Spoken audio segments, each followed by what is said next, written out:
Assalamualaikum warahmatullahi wabarakatuh.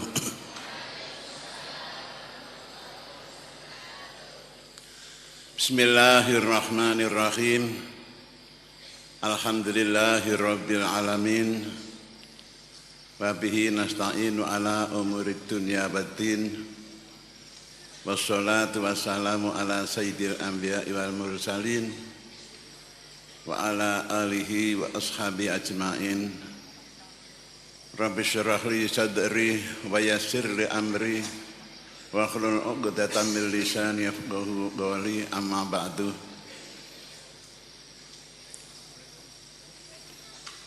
Pertama, kami panjatkan puji dan syukur kepada Allah Subhanahu wa taala yang telah banyak memberikan rahmat dan nikmat kepada kita bersama.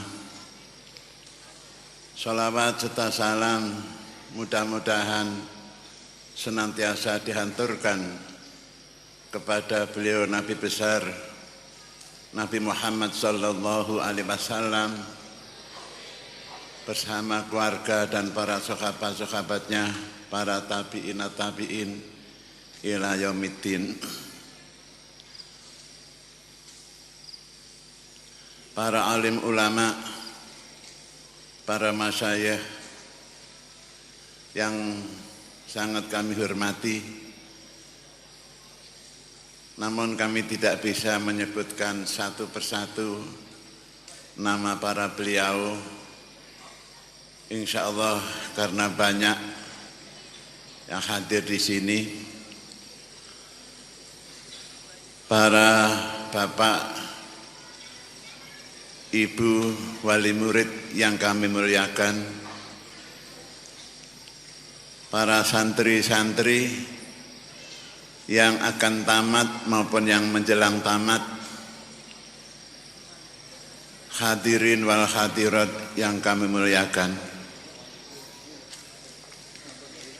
Tadi disebutkan kami disuruh untuk mengisi acara sambutan, yaitu dengan membawa nama pengasuh. Yang kami sampaikan adalah kami atas nama keluarga besar Mbah Kiai Abdul Karim, keluarga besar Bani Marzuki, keluarga besar Bani Mahrus Ali, tidak beda dengan apa yang disampaikan oleh Bapak Gus Kafabi tadi, yaitu menyampaikan selamat datang di tempat yang dipandang dari jauh, suaranya enak, datang ke Lirboyo, tapi setelah di sini cuma disuruh ngelesot, tidak disuruh untuk duduk kursi. Ternyata Lirboyo itu tidak enak. Saya ingat ada cerita, tasma'u bil mu'aiti khairan min antarahu. Ada seorang bernama Mu'ed, suaranya bagus, orangnya gagah ganteng, suaranya gagah ganteng suaranya. Tapi setelah didekati orangnya jelek-jeleknya rupa orangnya ini. Ketok apik mbasan didekati, masya Allah, hitam, pesek, rambutnya daul-daul, tapi suarane ngegerne wong. Inilah ibarat Pondok Lirboyo. Jauh-jauh didengar di sana sini, tapi setelah didekati Allah cuma kayak ngene Lirboyo iki. Wonge dalbo-dalbo.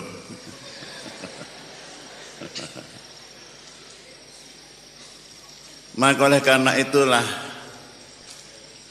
terus terang Apa yang kami sampaikan ini adalah ada maksud yang utama, yaitu mohon didoakan oleh para alumni, oleh para bapak kiai, oleh para tamu undangan. Walaupun kenyataan seperti ini, doakanlah dzurriyyah Mbah Yai Abdul Karim termasuk para pengasuhnya tetap bisa melestarikan dan melangsungkan perjuangannya para ulama ahli sunnah wal jamaah, khususnya perjuangan Mbah Yai Abdul Karim, Mbah Yai Mahrus Ali, Mbah Yai Marzuki. Biyen diarani elek ya ben, pokok iso mlaku gitu. Para bapak, para hadirin ingkang kula hormati, ya kita akui kalau dzurriyyahnya itu tidak seperti Mbah Yai Abdul Karim. Mbah Yai Abdul Karim ini tukang tirakat, tukang riyadhah, kalau malam tidak pernah meninggalkan salat tahajud, kalau siang pagi tidak pernah meninggalkan sholat duha, kalau siang tidak pernah meninggalkan membaca kitab. Pokoknya semua waktunya penuh digunakan untuk ibadah. Tapi kalau dzurriyyahnya tidak seperti itu. Mbah Yai Abdul Karim tidak pernah punya mobil.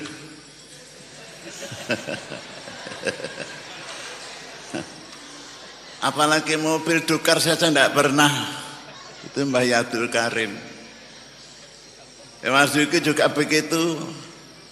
Paling pernah punya Dokar cuma sebentar. Apalagi mobil tidak pernah. Tapi dzurriyyahnya Masya Allah ya.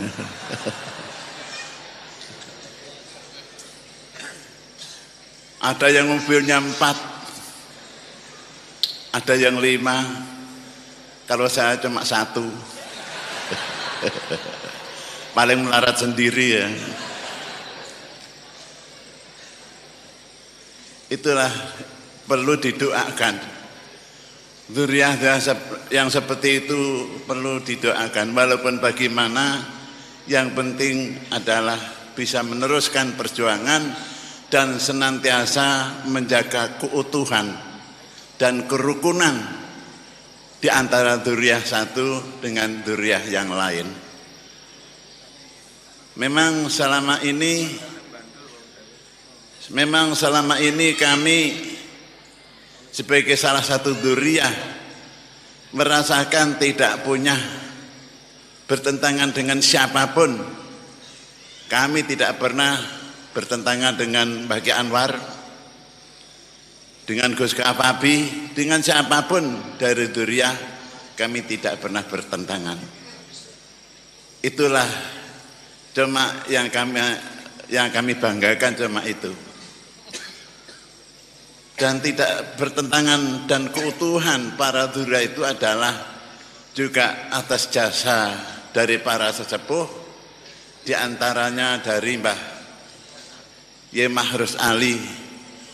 Menjelang beliau ini wafat, para dzurriyyah yang sudah dewasa dikumpulkan lalu dinasihati agar supaya pondok dari beliau tetap berjalan terus, dan dibentuklah suatu badan yang namanya Badan Pembina dan Sejahtera Pondok Pesantren Lirboyo.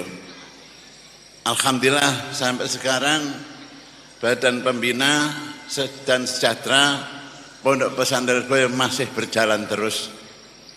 Itu di atas kekuasaan para pengurus madrasah maupun pengurus pondok. Apapun yang terjadi di dalam kepengurusan ini tidak bisa tanpa melalui dari badan pembina tersebut. Inilah yang kita banggakan, cuma itu. Kalau pribadinya Masya Allah, kelakuannya ya seperti tadi itulah, senengane ngluyur, ngelencer. Para bapak, para hadirin yang kami muliakan, Sekalipun bagaimana dianggap sebagai pengasuh saya, tapi saya juga bisa wasiat. Pengasuh iso wasiat, mbuh piye wasiate.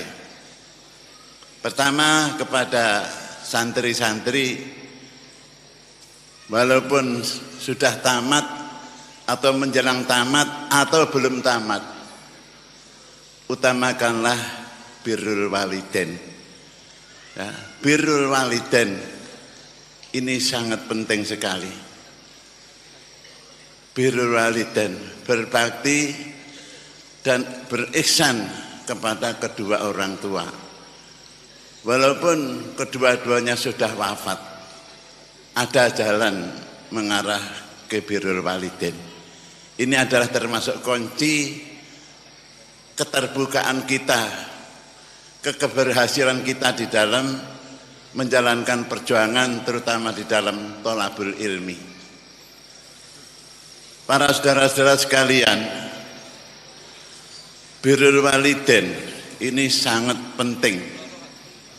Ini ada, kalau Gus Kafafi tadi cerita, saya juga akan ikut-ikut cerita. Boleh Pak enggak?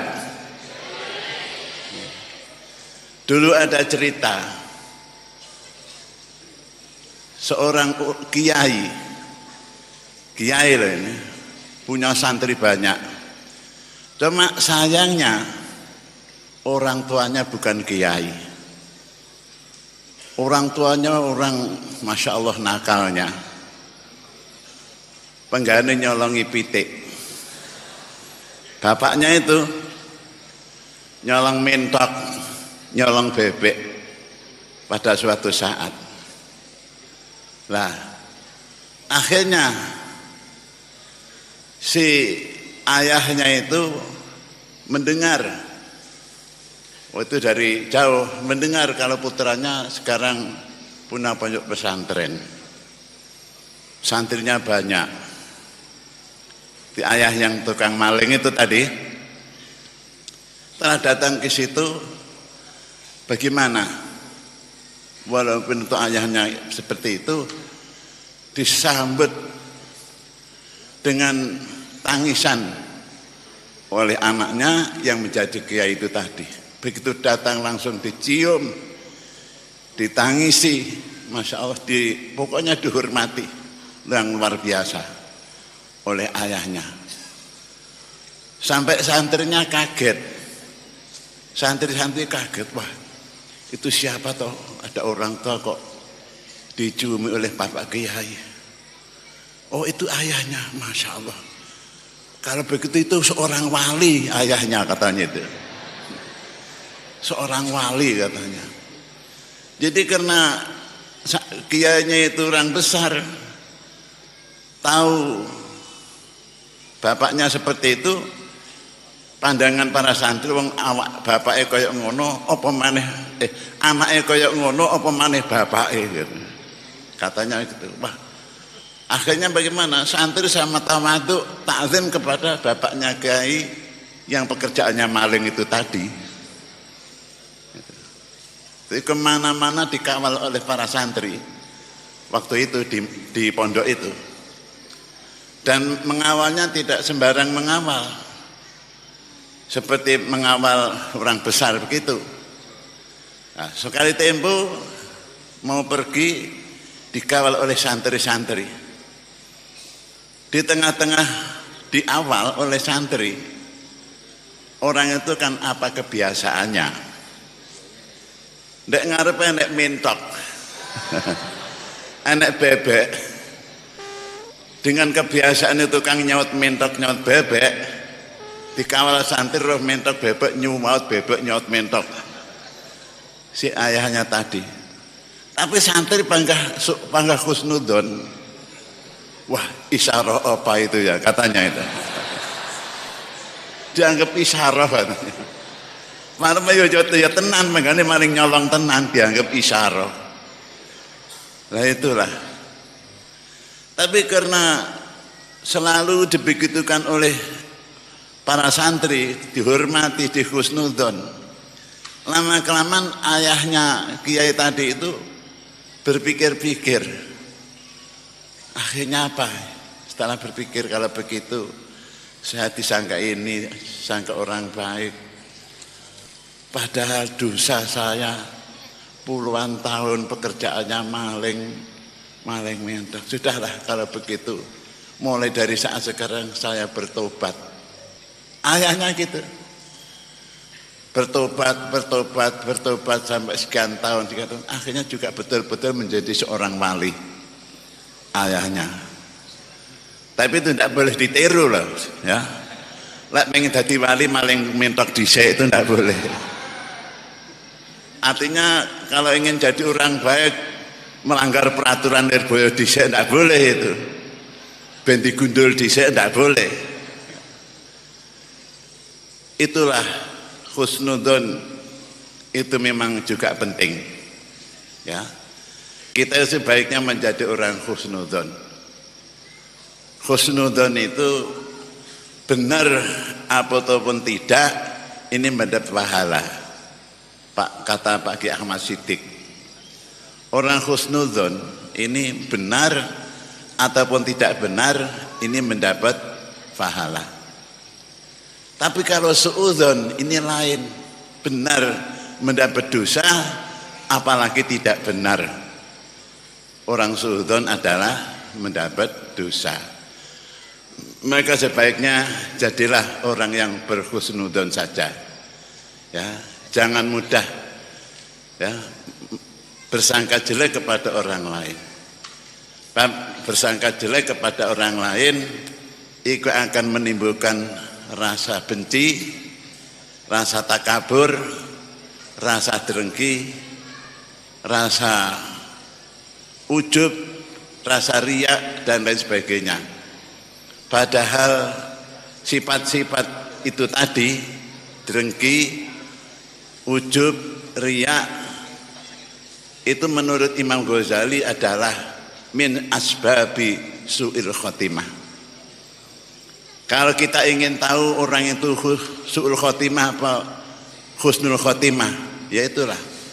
Kalau orang itu pekerjaannya membenci kepada orang lain, nukari kepada orang lain, suudzon kepada orang lain, dia itu berarti ada tanda-tanda su'ul khotimah. Na'udzubillah min dzalik. Lalu oleh Imam Ghazali, untuk supaya kita terhindar dari asbabi su'il khotimah, di dalam kitab Ihya, Imam Ghazali dawuh supaya membaca wiritan tiap waktu sembahyang dibaca 3 kali. Bisa enggak kita utarakan? Bisa enggak? Kok diam? Kalau enggak bisa ya saya enggak teruskan. Nah, itu mudah, semua orang hafal. Disuruh untuk membaca Rabbana la tuzigh qulubana ba'da idh hadaitana wa hab lana min ladunka rahmah innaka antal wahhab. Tiap waktu salat dibaca 7 kali. Insyaallah dengan kita mohon kepada Allah lewat doa Rabbana, kita terhindar dari asbabi su'il khotimah, termasuk sifat takabur, sifat ujub, sifat riya, sifat suudzon dan lain-lainnya. Mudah-mudahan kita semua terhindar dari itu. Amin ya rabbal alamin. Para bapak, para hadirin yang kami hormati, wasiat kami yang kedua, para santri putra maupun putri, ya. Selama kita di dalam thalabul ilmi, ya. Selama kita di dalam thalabul ilmi, janganlah kita memikirkan wanita, ya. Dan begitu pula bagi yang putri, selama kita thalabul ilmi, janganlah memikirkan lelaki, ya. Hindarilah pikiran-pikiran yang mengarah ke situ. Insya Allah belajarnya lebih gampang, lebih cepat. Ya, iya. Dan itu kenapa kita seperti itu saja tidak bisa? Kita bisa, orang Islam bisa menghindari pikiran yang seperti itu tadi. Orang Islam bisa. Wong non muslim saja bisa kok. Ini dongeng lagi ya. Boleh dongeng lagi. Dulu ada agama, tidak saya sebutkan agama apa. Agama dulu itu ulamanya disebutkan pendito.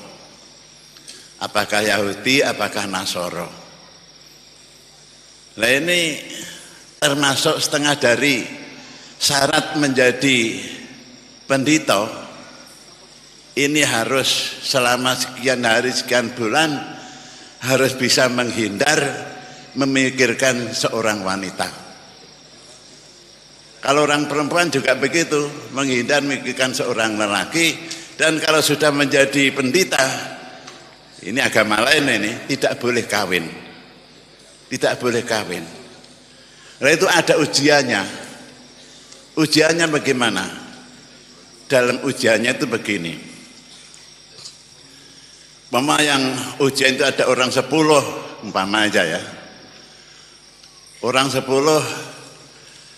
suruh telanjang. Telanjang bulat.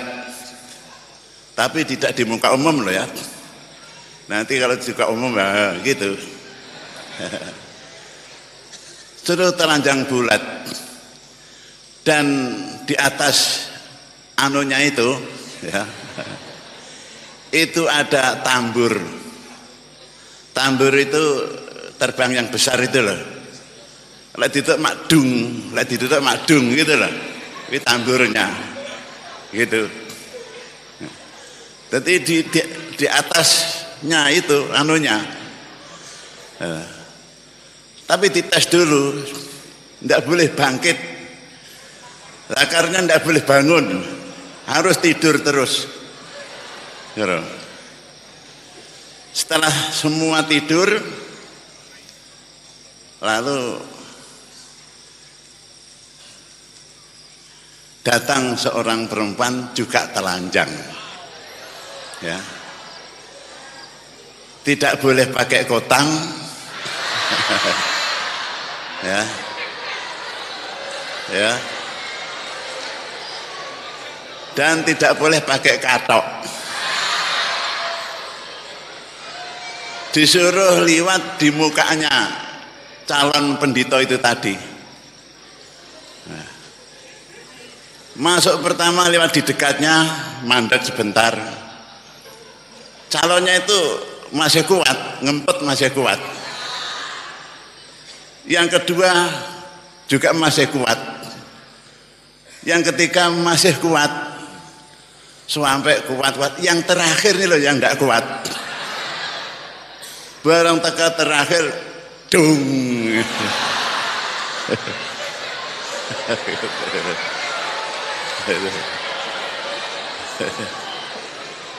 Itu nabuh anunya itu nabuh kendang itu tadi dung gitu. Nah, akhirnya yang terakhir tidak berhasil. Nah, ini entah benar entah tidak cerita saya ini saya tidak ngerti. Pokoknya seperti itulah. Jadi sekali lagi selama kita thalabul ilmi jangan memikirkan masalah itu. Pikirkanlah yang kita hadapi dulu. Masalah kawin mudah, insya Allah Allah Ta'ala akan menjodohkan. Ya. Siapa yang tidak senang kalau santri mendapat jodoh santri putri ya. Senang apa enggak kira-kira? Nah, itu loh suaranya senang itu yang berani. Ya mudah-mudahan mendapat ridho Allah yang penting. Gitu. Para bapak, para hadirin yang kami muliakan, ini nanti pembicaranya insya Allah ada 3. Pertama Pak Marzuki Mustasar, Mustamar, Mustamar dari Malang. Oh, alhamdulillah. Oh, nggih. Yang kedua Bapak Habib Novel dari Solo, dan terakhir insya Allah nanti Gus Ipul Rawuh, ya. Gus Ipul. Mudah-mudahan kesemuanya hadir di sini dan memberkahi kepada kita bersama. Dan saya atas nama tadi katakan pengasuh menyampaikan selamat datang kepada para beliau. Mudah-mudahan kedatangan para beliau dijadikan amalan sholihan fid dini wad dunya akhirah. Sekian, terima kasih dari kami. Assalamualaikum warahmatullahi wabarakatuh.